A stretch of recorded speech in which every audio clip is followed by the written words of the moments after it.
गीता में लिखा है कि परिवर्तन संसार का सबसे बड़ा और शाश्वत सत्य है।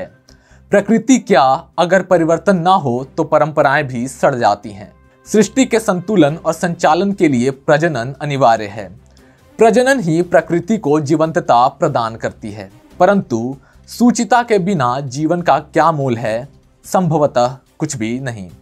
अतः प्रजनन और सूचिता बनाए रखने के लिए विवाह नामक संस्कार को सृजित किया गया है, ताकि समाज की सबसे छोटी इकाई परिवार की स्थापना हो सके। कालांतर में हम विवाह संस्कार के उद्देश्य से भटक गए।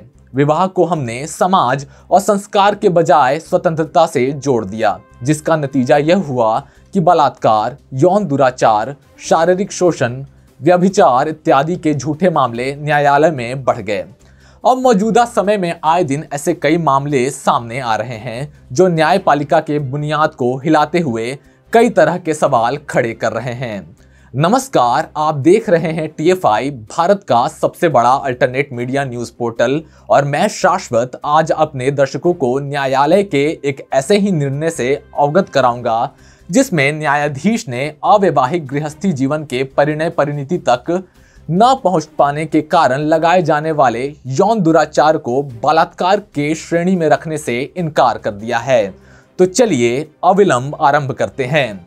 मामला कुछ यूं है, एक कपल अपने शादी का सुंदर स्वप्न पाले लिव इन में रहने लगा। आजकल की भाषा में कहे तो कुछ समय बाद उनका ब्रेकअप हो गया। शादी के स्वप्न के टूटने से झल्लाई नायिका के लिए नायक खलनायक में बदल गया। लड़की ने लड़के पर भारतीय दंड संहिता की धारा 417 यानी धोखाधड़ी और 376 यानी बलात्कार के तहत मुकदमा दर्ज कराया।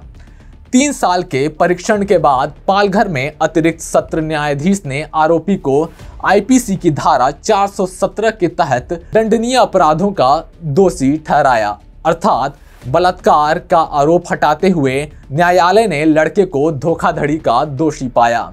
इसके बाद उसे 1 साल के कारावास की सजा सुनाई गई और उस पर 5,000 रुपए का जुर्माना लगाया गया। उसके बाद लड़की ने इस फैसले के खिलाफ हाईकोर्ट में अपील दायर की, जिसके बाद यह मामला 25 साल तक लंबित रहा और 25 साल बाद पालघर के इस व्यक्ति को धोखाधड़ी के मामले में भी छोड़ दिया गया है। बॉम्बे हाईकोर्ट ने उस व्यक्ति को यह कहते हुए बरी कर दिया कि चूंकि यह साबित करने के लिए कोई सबूत नहीं है कि महिला ने तथ्य की गलत धारणा पर शारीरिक संबंध के लिए सहमति दी थी, केवल शादी से इनकार करना IPC की धारा 417 के तहत अपराध नहीं होगा। महिला ने वर्ष 1996 में प्राथमिकी दर्ज कराते हुए आरोप लगाया था कि आरोपी ने शादी का झांसा देकर उसके साथ शारीरिक संबंध बनाए और बाद में उसने उससे शादी करने से इनकार कर दिया। उसने अदालत में खुलासा किया कि आरोपी उसे जानता था। उसने कहा कि उसके 3 साल से अधिक समय तक आरोपी के साथ यौन संबंध थे। यहाँ तक कि उसकी बहन ने भी कोर्ट को बताया कि दोनों के बीच प्रेम प्रसंग चल रहा था।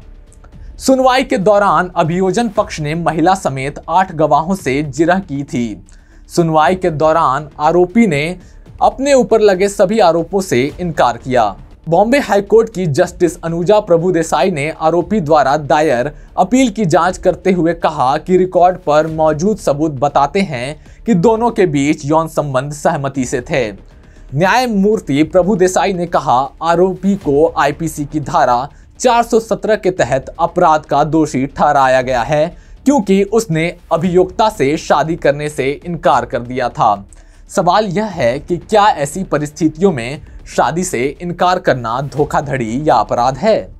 इस मुद्दे की आगे जांच करते हुए न्यायमूर्ति प्रभुदेसाई ने कहा कि महिला के साक्ष्य में यह संकेत नहीं मिलता है कि उसने शादी के वादे की गलत धारणा के तहत आरोपी के साथ यौन संबंध बनाए थे या उसकी सहमति शादी के कपटपूर्ण और गलत बयानी पर आधारित थी।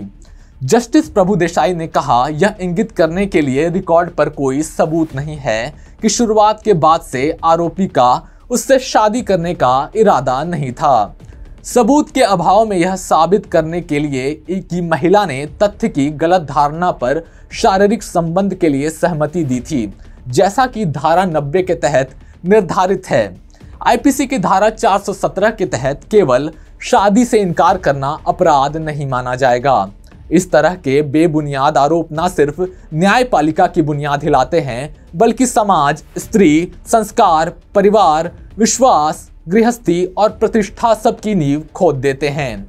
आरोपी बरी कर दिया गया है, लेकिन सबसे बड़ा सवाल तो यह है कि उसके जीवन के 25 साल कौन चुकाएगा? वो न्यायालय जो ऐसे कानूनों की मान्यता देता है, या फिर वो लड़की जिसने ऐसे बेबुनियाद आरोप लगाए हैं?